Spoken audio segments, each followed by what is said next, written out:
Getting ready for this next episode of the ShedTalx. Um, Let me get my guy who introduces things, and after that, maybe you can go check it out on the podcast channel. Uh-huh.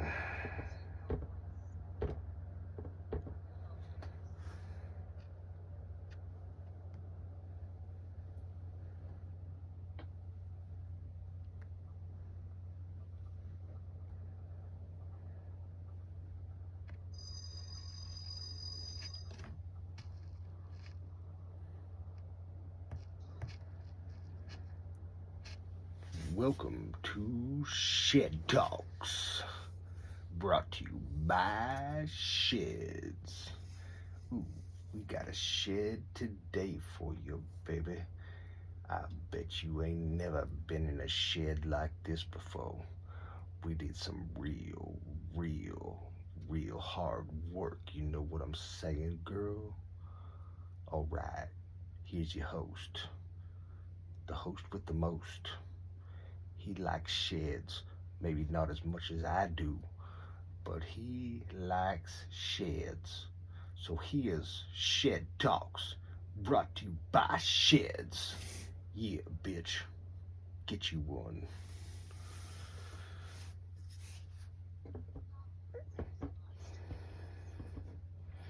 Okay, well, oh damn it, that didn't, fucking bitch.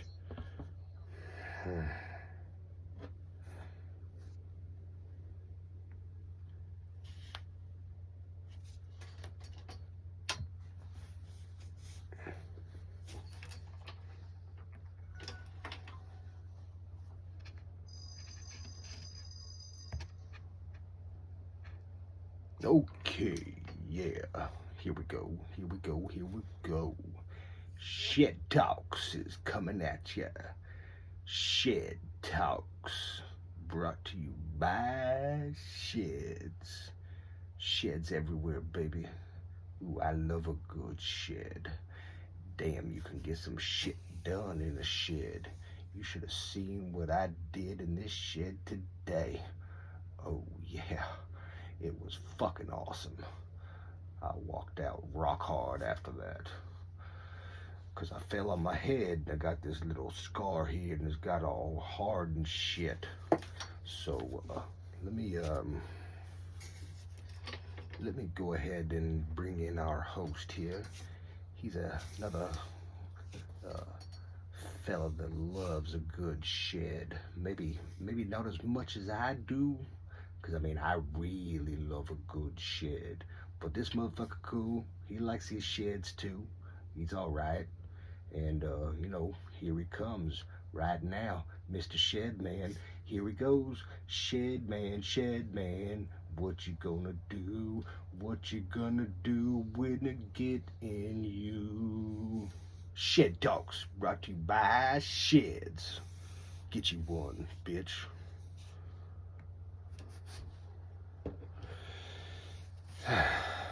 So, anyways, yeah, you enjoy that? All right, so here, thank you for that introduction, Shedman. Um, goddamn, shit falling in the shed. So today on this episode of good old ShedTalx, I wanted to talk a little bit about something other than sheds. I know, really weird, right? But I have my top 5 kitchen experiences. As most of them were as a younger cook, stupid. I'm a dude, so I'm stupid anyways. You'll see that with one of these. Maybe all of them, but yeah, I've aged like much like a fine wine that spoiled 1,300 years ago. And I have changed my ideas on things, so don't get offended, okay? They were experiences that every young cook should go through, or not. Maybe actually, maybe they shouldn't. Maybe you'll learn not to do what I do, um, or maybe you'll do it and you'll have much better luck than I did. I don't know. Either way, this is just a feel good. It's a real feel good story. All right? It's just a feel good story, um, and so, without further ado, here is my top 5 kitchen experiences, mostly as a younger cook. And by younger, I mean older than most cooks, but younger than I am now. All right, number 5. The first tip I ever got. So, tipping is normal if you're a server or bartender or even a host or hostess. They get shared tips usually. So in the kitchen though, yeah, right, motherfucker, that doesn't happen ever, but it does a lot more than I thought. And the first tip I got, it was a family of 4, and they had they came in right as the kitchen was closing, but they had called. There was nobody in the restaurant at all. Nobody, or bar, restaurant, whatever. Both bar with a kitchen, not bar and grill, but just bar with a kitchen. And so they'd called about 15 minutes prior, and it was a family member of one of the people that worked up front of the house, and they had asked, what time the kitchen closed, and so he came back and asked me, and I was like, yeah, fuck it, I don't mind getting a little extra time. I think I had been out one day that week or something, and I was like, fuck it, I'll take the extra hours, right? Why not? Right? 4 people, so what? Not a big deal. But the dude called me up and gave me a fucking $30 tip, and I was literally there for an extra 30 minutes maybe. They got in right at 9 o'clock. I cooked them their fucking meal, cleaned up the rest of the shit that I had to clean up, and got the fuck out of there. Actually, I went to the bar and drank, but with that $30, which I got drunk for $12, because I worked there and I had to have some sort of tab, right? So that was number 5. And number 4, after hours, same bar with a grill or with a kitchen.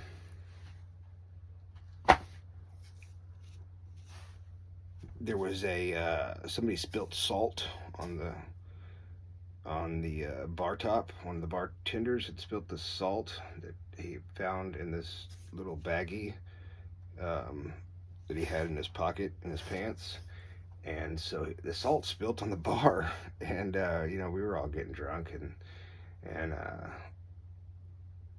I think one person dared another, and like we all ended up like snorting salt on a bar that came out of this little bag that he found.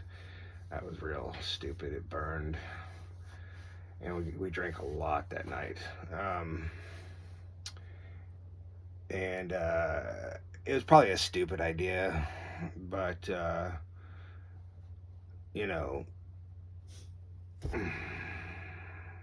you do stupid shit when you're young. And okay, if you know that it's not a bag of salt I was talking about, don't do that stuff, okay? I'm not promoting that whatsoever. I'm just saying, like, it was an experience because it was a bonding with my fellow coworkers, which I needed at the time. And you know, it looking back on would I have done it again? No, no, um, and shouldn't have. So don't do that. Okay, all right. But it was an experience, and it was helped shape me into this wonderful stand up person that I am today. All right, number three. I first started working at this place, right? And I was friends with one of the servers, and we had just we had a band outside, right? And it was a weekend. I think it was a Friday night, and kitchen closed at 10, I think, on the weekends, and um, this server knew this, right? I knew that it closed at 10. I announced that we were going to be closing. Now we hadn't had an order since about 8:30, right? And again, we close at 10. So at 10:15, I'm like ready to get the fuck out of there. Everything's cleaned. I'm ready to fucking go. The flat top was basically fucking cold because it had not been on for 45 minutes. Okay, it was. I mean, I could put my face on it. It was fucking cold.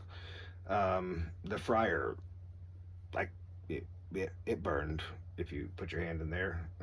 Which, if you do little bags of salt from somebody's pocket, if you taste it ever, go put your hand in that fryer. Don't do that shit. Um, but yeah, so the fryer was on. No, anyway, so this motherfucker sends an order back, right? And I'm like, and like we were friends, okay? Me and him were friends, right? He sends an order back, and I'm like, fuck you, I'm not cooking that. And I tell the cook that was with me, I said, nah, go back to fucking cleaning those dishes. We ain't fucking cooking this. No, fuck that. Take take this shit out of here. And so so he comes back there, and he's like, what the fuck? You know, we're walking out the door, and he's like, what the fuck? And I go, what? And he goes, where's my food? And I said, look at the time on that ticket. We haven't had a fucking order in hour and a half, and you send this shit in 15 minutes after fucking close, dude? No. And we start arguing, right? And fucking he goes, I'm gonna go tell the boss. And I said, go fucking tell the boss. And then he said, you're a little bitch. And I was like, oh no, no, no, no, no. And so I grabbed the kitchen knife and I fucking did the meh, meh, meh, and I fucking started chasing after him, and I wasn't gonna fucking stab him. That's stupid. But I was like getting pissed off at this dude, like calling me a bitch and fucking talking shit to me. He was like, it's gonna affect my tips. And I was like, what's gonna affect your tips is you not being a good server and telling your fucking people that the fucking kitchen's been closed for 15 minutes already. And how about asking your fucking kitchen staff if, they'd cook this fucking meal for you instead of just assuming. So, anyways, that was a little argument. And then, of course, the boss fucking made me cook that shit. So, I cooked the food. And then later that evening, we sat down and smoked a cigarette that he had found in his pocket. And, maybe that wasn't a cigarette. It might have been a joint. I think it was a joint. We smoked a joint and drank some beer. Um, and we made up. And we stayed good friends. The point of that is don't chase people with knives unless you know each other very well. And if you're not fucking crazy and actually gonna kill somebody, because that would be fucking fucked up. And it was just one of my experiences that I really it taught me a lot. It taught me a lot about control. It taught me a lot about talking through things, and whatever. All right, and my number one. We're already at our number one. No, wait, no, we're number two. Number two, server. This cute little server wanted some of the free beers that we could get from the walk-in. So I got her a 6-pack of free beers, and she showed me her babies in the kitchen there. And that was fantastic. And so I said, well, let me walk you to your car with these cold beers. And I put them in her car, and then she just showed me her boobies again, and I was like, well, this is fantastic. I'd just been dumped recently, and I'm like, I like boobies. I haven't seen boobies, and then later in the night, randomly ran into her, and her guy was with her, and he went to the bathroom. We were at some other bar, and he went to the bathroom. And she showed me her boobies again, and I'm like, what the fuck? I mean, maybe she likes me, and I was like, no, she's too young, and so, but 6 boobies for 6 beers. I was like, well, fuck it, that makes sense. I should have charged her, though. But fathers, don't let your daughters be whores. That is fucking just stupid. Don't let your daughter be a fucking whore. Watch her like a fucking hawk. You fucking shoot a motherfucker in the face that even fucking looks at her wrong, alright? It's the only time murder's okay is when somebody's fucking with your daughter. And or your sister, or your mother, or basically any female. If somebody's fucking with any female, it should be okay to murder them. But murder's not good either, so don't do that. Just take care of your daughters, especially dads. Okay, stay tuned for the number one coming up here in a minute.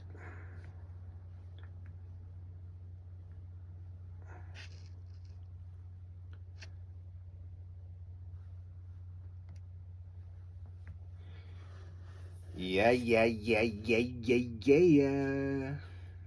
So, back on ShedTalx, brought to you by Sheds. In the contract, I have to do that whole little thing every time I say brought to you by, when I say ShedTalx, brought to you by Sheds. I have to, it's like second nature now. I have to do it anytime I say ShedTalx, brought to you by Sheds. Yeah, I know. Really weird, right? But that's how I get paid, motherfucker.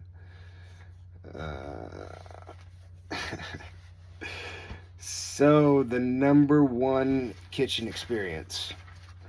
Okay, this one might surprise you because it's one of the wildest fucking things I have ever done in my life, okay? Alright, the number one kitchen experience. Number one, I said, the number one kitchen experience. No, it was not peeing on the bar. You're sick. Stop that over there. Fucking weirdos. So, the number one kitchen experience has been has been the best thing, actually,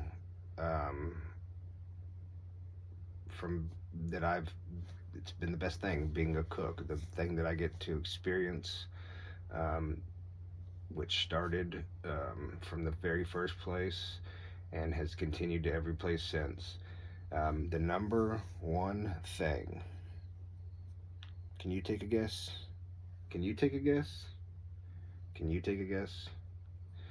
They don't even want to guess. They're scared. They don't even know. They, I guarantee you, they think that it is probably involving hookers and drugs and stuff. But guess what? It's not. Well, no, I'm just kidding. It's not. The number one experience, number one, really, truly, number one experience. The customers. Let me tell you why. I truly love people. And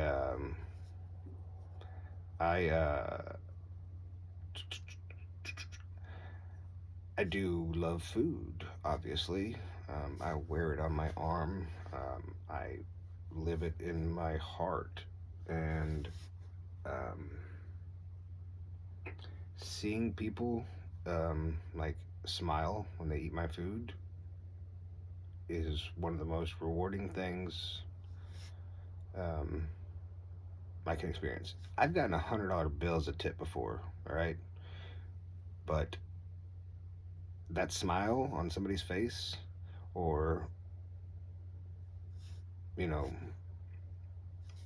specific people asking for you to come out and talk to them, or enjoying drinks after your shift with customers, or you know what, even having a party at your house and customers are there with you, or you are there at their house having a party. The bonds, the friendships that have been built, um, not all of them lasted, but they've done their part, I guess, right? Um, and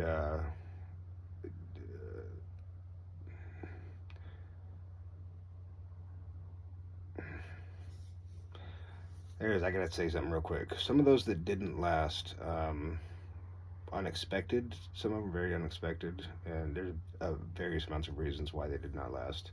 But some of them were very unexpected.